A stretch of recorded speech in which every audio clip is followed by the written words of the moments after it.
Komunitas TTIK dari Disnatalis ke-38 selama untuk menyambut tahun 38 atau Disnatalis 37 diberikan tema kepada kita, kunci kerajaan surga. Menutup tahun 2023 dan akan masuk di 2024. Kita kembali diingatkan bahwa kunci kerajaan surga itu diberikan kepada kita. Kita akan bersama-sama membaca firman Tuhan di dalam Matius pasal yang ke-16 ayat 13 sampai 20. Saya akan bacakan satu perikop, memang panitia memberikan ayat yang ke-19. Tapi saya akan baca untuk kita semua dalam satu perikop dari 13 sampai dengan 20. Demikian bunyi firman Tuhan. Setelah Yesus tiba di daerah Kaisarea Filipi, dia bertanya kepada murid-muridnya, kata orang, siapakah anak manusia itu? Jawab mereka, ada yang mengatakan Yohanes Pembaptis, ada yang mengatakan Elia, ada pula yang mengatakan Yeremia atau salah seorang dari para nabi. Lalu Yesus bertanya kepada mereka, tetapi apa katamu? Siapakah aku ini? Maka jawab Simon Petrus, engkau adalah Mesias, anak Allah yang hidup. Kata Yesus kepadanya, berbahagialah engkau Simon bin Yunus, sebab bukan manusia yang menyatakan itu kepadamu, melainkan Bapakku yang di surga. Dan aku pun berkata kepadamu, engkau adalah Petrus, dan di atas batu karang ini aku akan mendirikan jemaatku, dan alam maut tidak akan menguasainya. Kepadamu akan kuberikan kunci kerajaan surga. Apa yang kau ikat di dunia ini akan terikat di surga, dan apa yang kau lepaskan di dunia ini akan terlepas di surga. Lalu Yesus melarang murid-muridnya supaya jangan memberitahukan kepada siapapun bahwa ia Mesias. Sedemikian jauh pembacaan firman Tuhan yang menjadi tema di ayat yang ke-19, yaitu kunci kerajaan surga.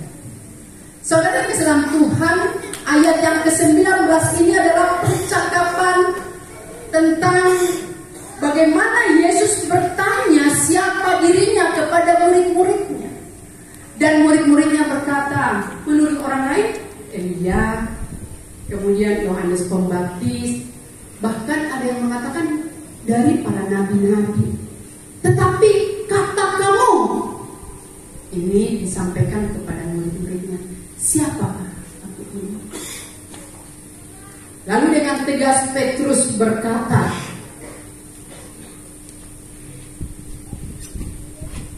maka Simon Petrus, engkau adalah Mesias, anak Allah ya. Ungkapan ketegasan yang dilakukan atau yang diucapkan oleh Petrus adalah bagian dari pengakuan keilahian Yesus dalam hidupnya. Selama mereka mengikut Yesus, banyak hal yang mereka sudah lihat dan sudah dapatkan. Pengajaran kah itu, hal-hal mujizat kah itu. Nah, di dalam ayat yang ke-19 ini sangat jelas bahwa Yesus mengatakan kepada mereka, kepadamu akan kuberikan kunci kerajaan surga. Kunci yang disebutkan sini bukan hanya satu, tetapi banyak kunci-kunci. Karena di ayat yang ke-19 sangat jelas di dalam bahasa Inggrisnya, I will give you the keys of the kingdom of heaven. Memberikan kunci-kunci kepada kamu. Dan itu ditujukan kepada Petrus. Saudara dan Tuhan, kita tahu sebelumnya nama Petrus itu adalah Simon. Simon seringkali dikatakan adalah seorang yang pelin-pelan, kehidupan yang pelin-pelan, yang tidak yang gampang terpengaruh. Tetapi Yesus menegaskan bahwa dia adalah Petrus, batu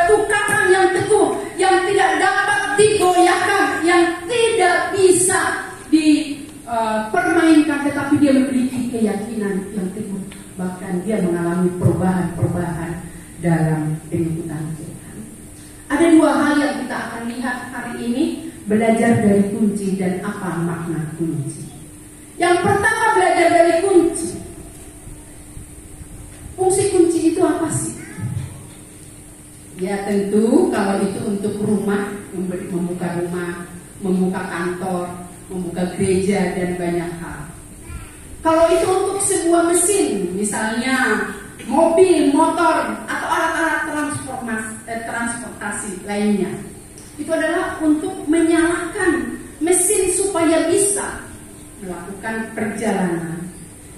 Kemudian kalau kita lihat itu dari seni musik, ya, adalah bentukan nada yang berhubungan dengan satu dengan yang lain, belajar daripada satu nada utama. Misalnya kalau menyanyi dimulai dari kunci C, D, G dan lain-lain.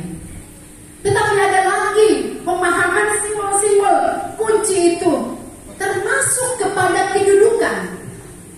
Maka sering berkata begini, siapa orang kunci di perusahaan itu? Siapa orang kunci di tempat itu? Ketika mau mencari atau mendapatkan sesuatu. Itu beberapa hal yang kita pelajari tentang kunci. Saudara yang kasih dalam Tuhan, tentu dalam pembicaraan kita atau pembacaan firman Tuhan ini, pemberian kunci itu menyarankan tugas penyambutan atau membuka pintu bagi orang lain yang ingin masuk ke dalamnya, yang merupakan satu otoritas yang diberikan kepada kita tugas. Tentu ini kunci tidak diberikan kepada orang-orang yang sembarangan, pasti kepada orang-orang yang dipercaya. Dan ketika kunci sudah dipercayakan, orang yang memberi kunci itu berharap dia memeliharanya. Bapak Ibu saudara dalam Tuhan, sering pimpinan kami, Bapak Rektor atau Ketua STTK, ini kunci diberikan, berarti dia berhak untuk memegang kunci itu. Tetapi suatu saat beliau akan marah ketika kunci itu asal ditaruh di mana-mana. Berarti ketika diberikan kepercayaan kepada kita untuk menerima kunci, kita harus bertanggung jawab dengan apa yang diberikan kepada kita. Tentu isi hati Tuhan, isi hati Yesus kepada murid-muridnya pada waktu itu. Ya, boleh next. Isi hati Yesus pada waktu itu ingin supaya murid-muridnya memahami rahasia kerajaan surga. Dan mereka mau menerima kunci itu untuk membuka gerbang-gerbang surga bagi orang yang ingin masuk ke sana, bagi orang yang ingin diselamatkan. Saudara yang kasih dalam Tuhan, tentu murid-muridnya pasti melihat bagaimana Tuhan telah mengerjakan banyak hal selama perjalanan kehidupan mereka, selama Yesus bersama murid-muridnya. Tetapi Yesus mau memberikan kunci-kunci itu bukan karena orang sudah melihat tanda, sudah melihat mukjizat, sudah merasakan kesembuhan, tetapi adalah Dia memberi kunci itu kepada orang yang bisa dipercaya dan bertanggung jawab. Saudara yang Islam Tuhan, pada perayaan Natal, keluarga besar STTIK, kita kembali diingatkan bagaimana kita mau dipakai Tuhan untuk terus membuka hal-hal yang indah, hal-hal yang baik. Bukan menjadi orang yang tidak bertanggung jawab, bukan menjadi orang yang gampang terpengaruh dengan dunia ini, bukan menjadi orang yang tidak punya pendirian, tetapi menjadi orang yang kokoh. Seperti apa yang dikatakan Yesus tadi, bahwa engkau Petrus, di batu karang ini aku akan mendirikan kerajaan. Oleh karena itu Bapak Ibu saudara Islam Tuhan, ada beberapa makna yang kita mau pelajari tentang kunci. tentu adalah sebagai lambang atau simbol. Ya, di sana kunci simbol dari otoritas, kemudian simbol dari kepemilikan dan simbol dari pendelegasian. Yang pertama, saudara yang dalam Tuhan, bagaimana kunci itu diberikan kepada kita. Di dalam penulisan ayat yang ke-19, kepadamu akan kuberikan kunci kerajaan surga. Jika kita mempunyai kunci, berarti kita berhak memiliki otoritas akan tempat di mana kita akan membuka tempat kita.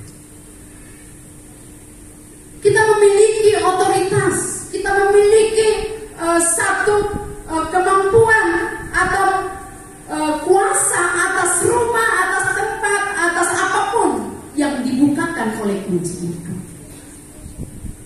Oleh karena itu, Bapak Ibu yang saudara yang kasih dalam Tuhan, ketika kita mau menerima, maka kita sangat jelas mengetahui kita menjadi saksi.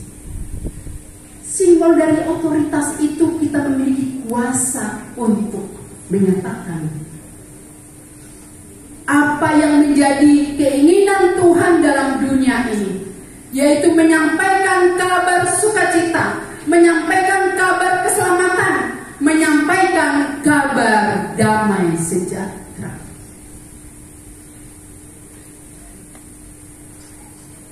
Kunci itu akan terbuka ketika kita menerima kuasa, maka Dia pun berjanji untuk memberikan kuasa. Dan itu sangat jelas dan tegas dikatakan di dalam Kisah Para Rasul, pasal yang pertama ayat yang ke-8. Tetapi kamu akan menerima kuasa kalau Roh Kudus turun atas kamu, dan kamu akan menjadi saksiku di Yerusalem, di seluruh Yudea dan Samaria, dan sampai ke ujung bumi. Kita tidak bisa menerima kuasa itu, kita tidak bisa membuka segala pintu-pintu itu kalau kita tidak menerima kuasa. Maka Yesus yang berjanji memberikan Roh Kudus, Dialah yang akan memampukan kita melakukan apa yang menjadi tugas yang dipercayakan Tuhan kepada kita. Kemudian simbol yang kedua adalah simbol kepemilikan. Jika kita yang telah memiliki kunci, maka kita pun berhak atas semua yang ada di dalam ruangan di mana kita membuka tempat ini.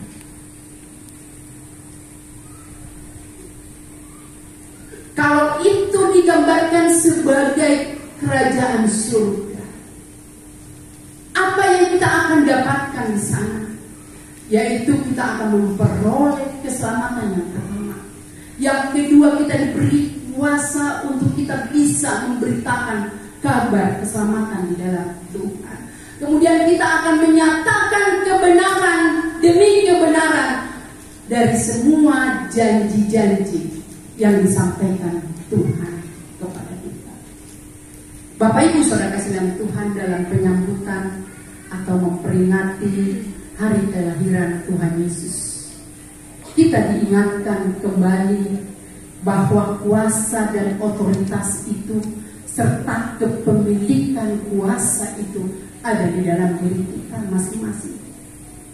Maka kita perlu memeriksa diri kita, sudahkah saya bertanggung jawab dengan apa yang Tuhan percayakan kepada saya? Sudahkah saya melakukannya dengan hati yang tulus, atau hanya sekedar kita ingin melihat segala mujizat Tuhan? Sudahkah kita bertanggung jawab untuk kita memberitakan kabar sukacita itu? Apa yang kita miliki, mari kita bagikan kepada banyak orang. Yang ketiga, yang terakhir, kunci adalah bagian dari simbol pendelegasian. Kita tidak duduk di tempat dan diam di tempat. tetapi diberikan tugas kepada kita untuk mendelegasikan kepada orang lain. Allah memberikan kunci kerajaan surga kepada murid-muridnya, yaitu kepada Petrus, untuk mendelegasikan kepada dia. Dia pergi melanjutkan apa yang telah Yesus kerjakan ketika mereka bersama-sama di dunia ini. Bahkan di dalam 2 Timotius pasal 2 ayat 2 mengatakan, apa yang telah engkau dengar daripadaku di depan banyak saksi, percayakanlah itu kepada orang-orang yang dapat dipercayai, yang juga dapat mengajar orang lain. Tugas inilah yang dikerjakan oleh STTPK, didelegasikan kepada banyak orang, mahasiswa yang dibentuk di tempat ini, baik secara yang reguler maupun Bapak Ibu yang ada di kelas-kelas kelompok-kelompok belajar lainnya. Dan tugas itu juga harus terus kita lanjutkan kepada orang lain. Penggenapan janji itu akan terjadi ketika kita menerima kuasa Roh Kudus. Dan itu sangat terbukti ketika hari Pentakosta. Setelah selesai Pentakosta, Petrus tampil menjadi pengkhotbah yang besar, menjadi pemberita Injil yang membawa jiwa kepada Tuhan. Ribuan orang bertobat ketika Petrus menerima kuasa. Jadi sangat tegas dikatakan, kita tidak mampu mengerjakan apa yang ditugaskan Tuhan kepada kita kalau Roh Kudus tidak bersama-sama dengan kita. Karena itu mintalah Roh Kudus untuk terus menolong dan memberkati. Bapak Ibu Saudara Tuhan, kunci kerajaan surga adalah akses menghubungkan dua di dunia ini dengan surga. Melalui kunci kerajaan surga, apa yang kita ikat di dunia ini akan terikat di surga. Apa yang kita lepaskan di dunia ini akan terlepas di surga. Damai dan sukacita yang kita ikatkan menjadi hidup kita, kebenaran dan keadilan yang kita ikatkan menjadi bagian hidup kita, itu juga yang akan terikat dalam surga. Bapak Ibu Saudara yang kasih dalam Tuhan, firman Tuhan berkata bahwa kita harus juga menjadi teladan.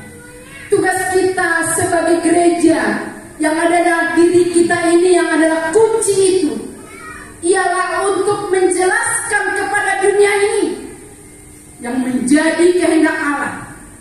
Dunia harus tahu apa itu kebaikan Tuhan, apa itu kebenarannya, apa itu menjadi kewajiban sebagai pengikutnya. Dan tentu kita menjadi orang-orang yang bertanggung jawab mengerjakan apa yang Tuhan percayakan kepada kita. Lebih daripada itu, Tuhan tidak mau hanya sekedar kita bicara, tetapi lewat hidup kita. Rasul Paulus sangat menggambarkan tentang keteladanan itu yang harus kita tunjukkan dalam hidup kita sebagai orang yang dipercayai, sebagai orang yang diberi kunci, yang diberi kuasa, yaitu lewat keteladanan.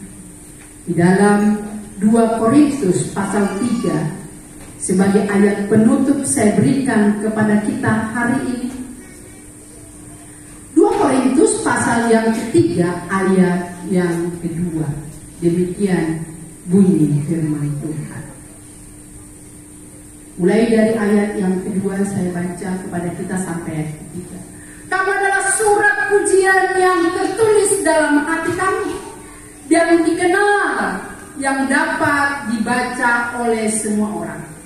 Karena telah ternyata bahwa kamu adalah surat Kristus yang ditulis oleh pelayanan kami, ditulis bukan dengan tinta tetapi dengan Roh dari Allah yang hidup, bukan pada loh-loh batu, melainkan pada loh-loh daging, yaitu di dalam hati manusia.